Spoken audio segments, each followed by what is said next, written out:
dengan sahabat saya Bambang Banaraga itu satu hamparan ini lebih kurang 200 ekor, dan sampai hari ini tinggal sisa dengan waktu katakanlah 25 hari ini tinggal sisa 30%. Yang laku dijual sudah berapa? Yang Ya, sudah 70 sekian persen, itu sudah 60 sekian persen, tinggal sisa 30-an sekian persen. artinya dengan DP dulu. Ya, rata-rata memang begitu, karena sudah tradisi pelunasan itu lebih banyak H-5 sampai H-1.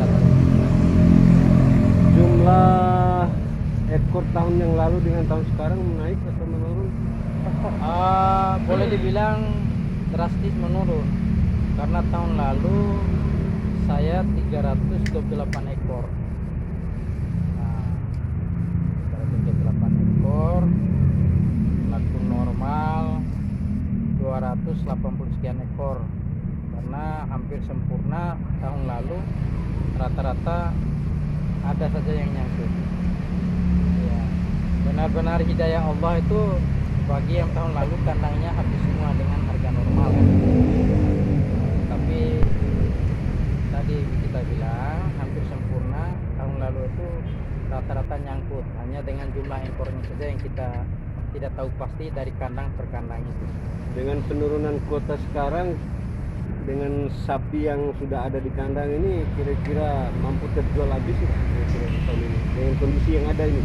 Ya, memang niat sesuai dengan nafsu kodrat manusiawinya. Nah, kita berharap ikhtiar ini laku dengan harga normal semua, artinya tidak ada sisa kan gitu. Kalau dilihat dari daya beli, ya boleh jadi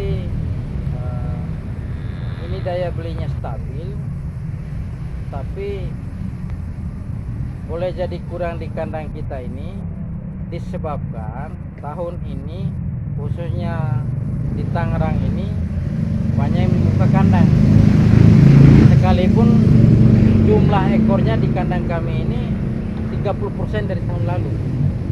Ya, 30 sekian persen dari tahun lalu. Ya, bayangkan ya, lebih kurang kan hanya 100 ekor ini kan itu. Kalau tahun lalu kan kita 300 lebih ekor. Tetapi jumlah sedikit per kandang itu tidak mengurangi volume sapi yang ada di Tangerang tahun lalu. Kenapa demikian? Karena tahun ini banyak sekali yang membuka kandang di Tangerang ini, terutama di pasar Kamis ini. Potensi itu terjadi, hiruk pikuknya bermacam alasan, karena di daerah lain itu katakanlah Jakarta, Bekasi, Depok, Bogor itu amat sulit untuk mencari pakannya. Kalau di daerah pasar Kamis Tangerang pada umumnya sangat mudah. Contohnya, kalau kami berangkat pagi bisa pulang jam 10, jam 11 pagi kan gitu. Ya. Dan bisa 2 rit per hari. Kalau sahabat-sahabat kita yang di Bogor, Bekasi, Jakarta itu banyak yang bilang berangkat habis sarapan pagi itu katakanlah habis subuh, pulangnya mereka itu sore. Oke. Nah, itu dia. Selain dari itu, tentunya petani peternak sapi ini mendatangi kandang Pak Nasrullah ini dengan harapan sapi-sapinya bisa terjual. Tentu melihat bagaimana Pak Nasrullah untuk menerima harapan itu sampai benar-benar sesuai dengan harapan petani.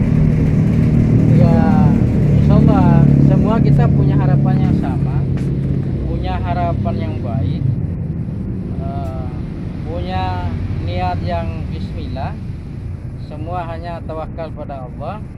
Tapi tawakal ini tidak harus takabur bahwa kita ini penyediaan sapi sekian banyak itu harus habis semua kan itu. Oleh karena itu kita ada bismillah juga tawakal, mengurangi kuota karena mempertimbangkan asumsi tadi itu banyak kandang yang dibuka di wilayah Tangerang ini gitu. biasanya penjual yang pembeli yang datang beli hari ini atau dari kemarin biasanya dari pesantren kah atau perorangan atau apa, dari siapa? Ya alhamdulillah ya, boleh dibilang 99,9% pembeli di tempat saya ini adalah langganan tetap. Bayangkan dari sekian ekor yang laku itu hanya 1 ekor yang bukan langganan, selain itu langganan semua.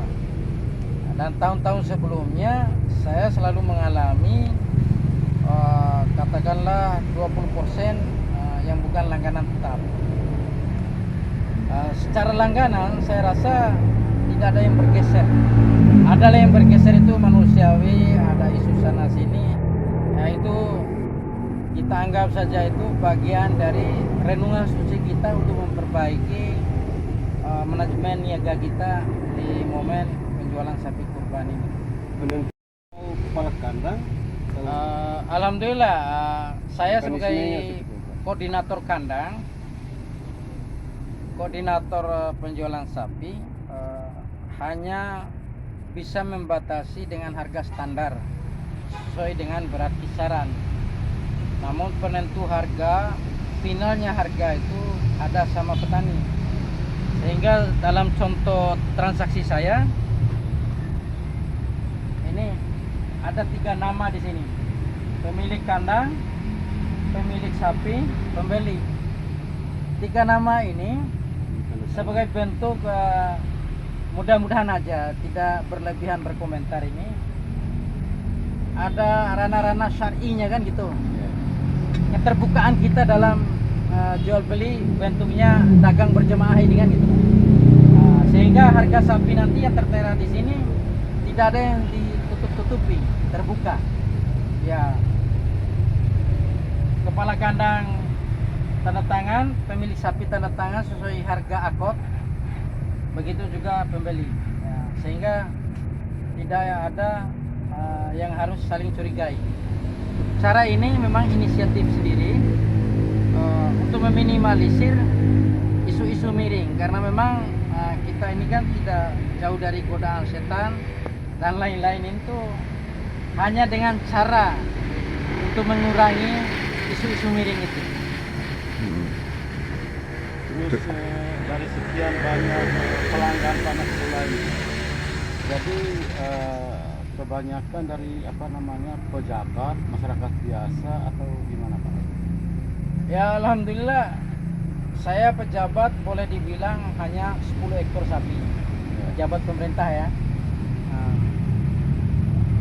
Sekitar 20 sampai 30 ekor itu adalah perusahaan. Ya, termasuk deretan itu perusahaan Gajah Tunggal. Produksi ban radial itu kan. Gajah Tunggal. Termasuk deretan ini juga masuk perusahaan juga itu yang bagus-bagus itu. Selain itu adalah jaringan saya, katakanlah itulah adalah jaringan pengajian Persatuan Hari Besar Islam di Tangerang ini. Adalah beberapa persen yang ngambil ke sana, ke saya maksudnya.